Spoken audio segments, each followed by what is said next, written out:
Daqui a pouco eu vou falar de mais curiosidades aqui de Santiago de Compostela, mas antes quero dar um passeio aqui no Museu da Catedral de Santiago. É um museu bem interessante, a gente vai dar uma olhadinha nele agora.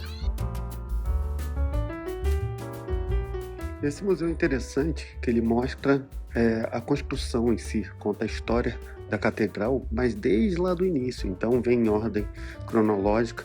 E aqui, por exemplo, você vê algumas primeiras peças feitas lá atrás, logo no início da construção da catedral. E uma coisa interessante é essa pedra aqui feita pelo maestro Mateu, né? Já falamos sobre ele. Olha que interessante. Aqui é um friso, né? E já tem aqui com motivo floral, de vegetal, né, e tal. E já tem uma parte esculpida. E você vai vendo que aqui tem uma parte ainda que falta ser esculpida, como se tivesse deixada pela metade. E para quem tem curiosidade de como uma catedral dessa é construída, repara só, essa aqui é uma peça que carregava os blocos de pedra, né, de granito, até lá em cima. Repara na imagem no fundo. Seria essa peça aqui, que está ali na imagem do fundo. Que ela usa o próprio peso da pedra para segurar a pedra e conseguir puxar ela lá para cima.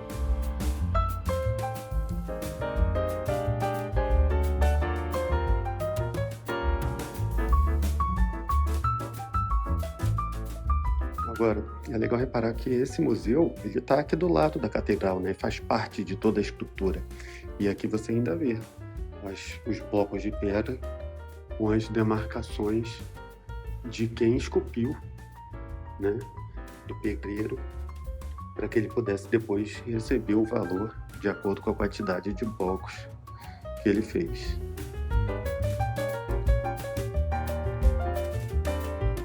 Conforme a gente sobe os andares aqui, o tempo também passa. Aqui já são de obras sacras do século XIII até o século XV. E tem uma aqui que não é muito comum no resto da Europa, mas aqui na Galícia ela está praticamente na maioria das igrejas, que é a Virgem Grávida. Normalmente não se registra assim, mas aqui na Galícia é muito comum. Mostra Maria, né? Estaria esperando Jesus. E aí é muito tradicional esse tipo de imagem. Também é chamada de a Virgem da Anunciação. E é muito comum ela ter a barriga assim mais protuberante, de grávida mesmo, e tá sempre com a mão na barriga. Essa aqui é do século XV. Ó, essa aqui também é normal. Ela tá perto do arcanjo Gabriel, que foi justamente ele, segundo a tradição, que teria dado a mensagem para ela que ela estaria grávida de Jesus e tudo. Que é esse momento, na tradição, é chamada Anunciação. E aí repara que ela está grávida aqui, ó. E essas duas estátuas se acredita que foram dados pela Rainha Isabel de Portugal depois da peregrinação que ela fez até Santiago. E não parece, só que essa aqui é, na verdade, mais antiga do que a outra que a gente viu. Essa aqui é de 1325.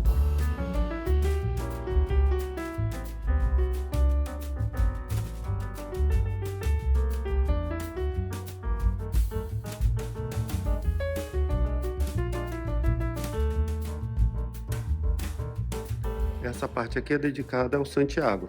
Primeiro ele nesse quadro aqui, na versão mata-mouros, né? Então repara os mouros sendo assassinados. E aqui conta também a história dele, um resumo, né? Então você vê ali, primeiro ele conhecendo Jesus, depois ele como apóstolo. Aí segue no momento que ele começa a pregação e convertendo outras pessoas ao cristianismo, o momento que ele é executado. E finalmente, quando ele volta para Galícia, o corpo dele volta para Galícia, né? E mais uma estátua aqui da versão mata-mouros.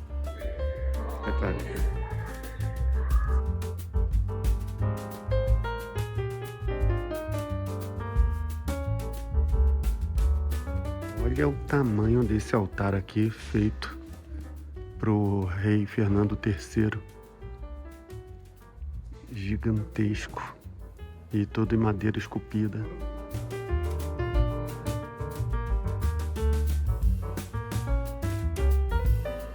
Chegando aqui no claustro, a gente já vê que aqui tem vários túmulos de padres que passaram por aqui, espalhados em todos os corredores.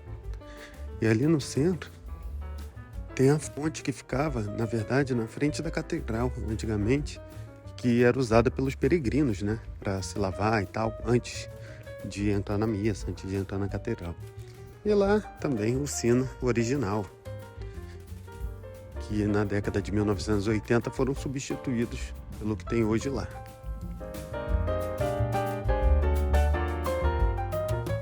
Repara isso aqui, ó. Isso aqui é chamado galhardete, mas é como se fosse uma bandeira bem comprida, assim, de metros de comprimento e fininha. Então essa aqui é só uma parte dela. Essa bandeira estava num dos navios na Batalha de Lepanto. A Batalha de Lepanto foi uma batalha naval muito importante, onde foi uma luta entre uma coalização de países e regiões católicas contra os turco-otomanos, basicamente. A Espanha e parte da Itália foram a grande parte dessa coalização católica. Mas aqui a gente consegue ver alguns que participaram também. Então, por exemplo, lá em cima tem o símbolo de que seria da Grécia, no leão ali no meio é de Veneza, aqui embaixo da Áustria. Mas aí ainda tem a Casa de Castela, tem também a bandeira de Gênova, tudo junto. E isso ficava num desses navios que acabou se soltando lá e pronto, foi parar aqui, hoje está exposta. Teve até uma pessoa importante que participou dessa batalha, que foi o Miguel de Cervantes, né, o ator de Dom Quixote. Ele participou dessa batalha, saiu machucado, inclusive, e provavelmente ele teria visto, né, essa bandeira lá no alto do navio. A parte de tapeçaria também é interessante ver. Essa primeira parte aqui mostra o dia a dia na Holanda do século XVII. Então é interessante notar e reparar os detalhes, porque eu estava aqui reparando e tive a sensação que nesse período o pessoal devia ter uma incontinência urinária forte, porque repara, nesses 3 tapeçarias aqui, ó, tem um cara ali fazendo xixi no canto, tá vendo? Só que nessa outra aqui também tá lá o cara de novo, lá no cantinho. E nessa também não podia faltar. O pessoal tinha algum apego com isso.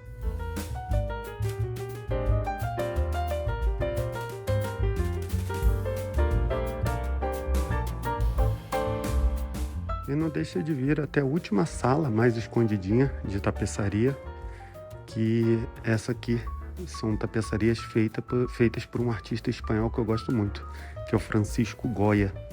E aí o Francisco Goya, ele já faz os motivos dele mais o dia a dia da Espanha, como por exemplo essa aqui, ó, das touradas e tal.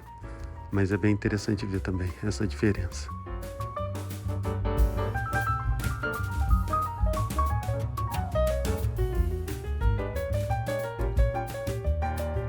Dá uma olhada aqui nessa placa do museu, ó.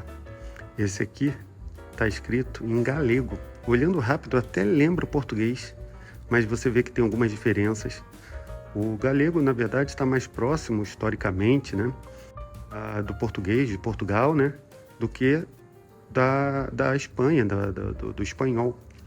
E isso faz com que ele seja realmente bem parecido com o português. Lógico que com o tempo, os dois idiomas convivendo, né, o galego acabou puxando algumas coisas do espanhol também, tudo.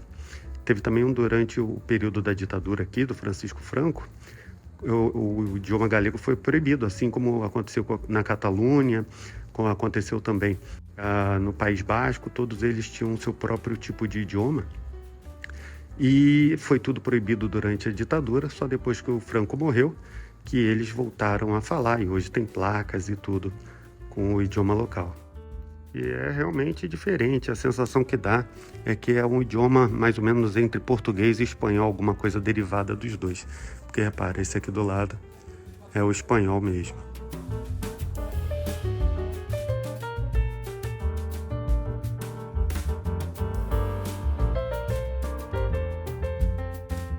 E você também não pode deixar de vir até aqui a sacada do 3º andar para ver a Praça do Obradoiro.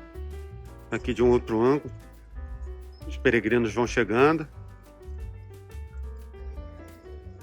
Aqui a gente vê também o prédio do Conselho, com a estátua de Santiago Matamoros.